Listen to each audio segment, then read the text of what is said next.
Selamat Tahun Baru Islam 1 Muharram 1446 Hijriah. Berbeda dengan kalender Masehi, kalender Hijriah ini dihitung berdasarkan perjalanan bulan. Kalau kalender Masehi dihitung berdasarkan perjalanan matahari. Perjalanan bulan itu dimulai pada waktu maghrib ketika terbitnya bulan baru. Jadi kalau kita melihat ya perbedaan antara kalender Hijriah dan kalender Masehi selama 1 tahun itu, kalender Hijriah lebih pendek 10 atau 12 hari. Jadi kalender Masehi lebih panjang daripada kalender Hijriah.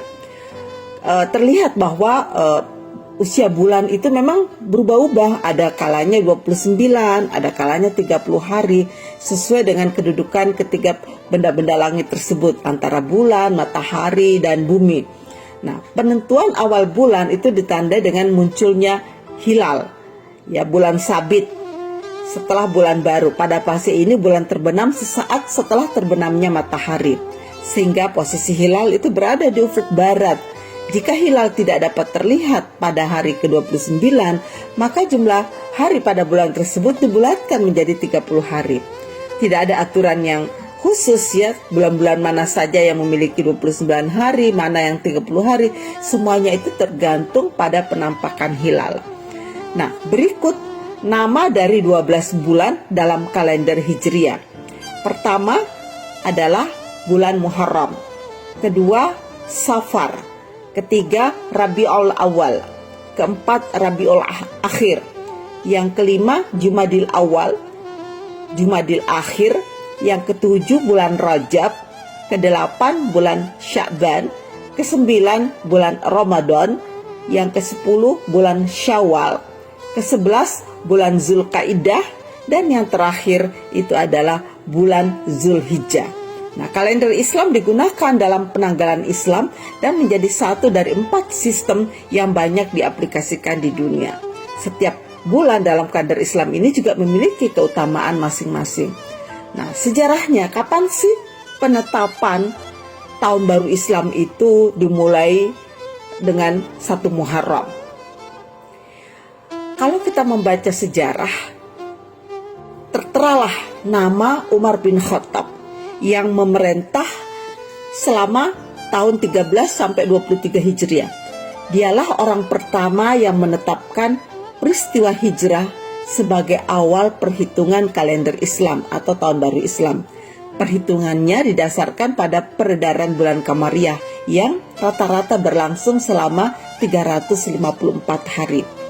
Nah, meskipun awal Muharram itu ditetapkan sebagai permulaan tahun Hijriah, tetapi peristiwa hijrah itu sendiri terjadi pada tanggal 2 Rabiul Awal atau 16 September 622 Masehi. Lalu mengapa Umar bin Khattab tergerak untuk menetapkan kalender Islam? Sebelumnya orang-orang Arab pra-Islam itu telah menggunakan bulan-bulan dalam kalender Hijriah. Jadi mereka itu punya nama-nama sendiri. Cuma namanya itu khusus gitu, misalnya mereka menyebutkan tahun gajah gitu. Nggak jelas tahun itu tahun berapa begitu ya. Nah, karena itu Umar lalu mengumpulkan beberapa sahabat senior, diantaranya Utsman bin Affan, Ali bin Abi Thalib, Abdurrahman bin Auf, Sa'ad bin Abi Waqqas, dan seterusnya. Lalu diantara mereka lalu mengusulkan, ya ada yang mengusulkan kelahiran Nabi Muhammad sebagai awal tahun Islam. Ada yang mengusulkan pengangkatan Muhammad. Nah, tetapi usulan dari Ali bin Abi Thalib inilah yang diterima, yaitu menjadikan momentum hijrah Nabi dari Mekah ke Yasrib atau Madinah sebagai awal penentuan tahun Islam. Karena itu dimulailah ya penetapan Tahun Baru Islam itu dengan menjadikan awal tahun itu pada bulan Muharram. Dan inilah yang kita peringati sekarang seluruh masyarakat Islam ya di seluruh dunia dengan gegap gempita yang merayakan Muharram sebagai Tahun Baru Islam. Nah, apa sih yang biasanya dilakukan pada perayaan Muharram?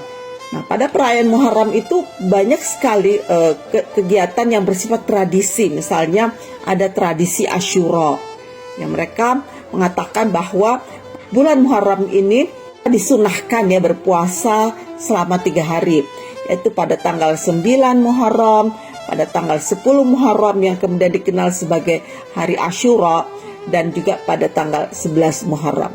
Bahkan ada yang mengatakan disunahkan berpuasa mulai dari tanggal 1 sampai tanggal 10 Muharram.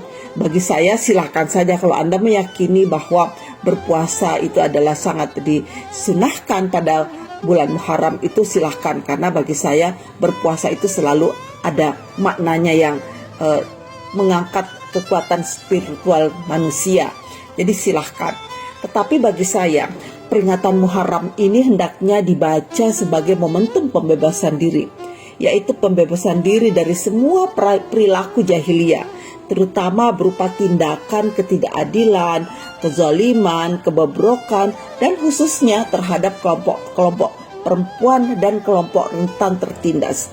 Karena itu melalui perayaan Muharram ini, umat Islam hendaknya berkomitmen menegakkan keadilan bagi semua manusia tanpa kecuali, sehingga tidak ada lagi diskriminasi, eksploitasi, kekerasan untuk alasan apapun.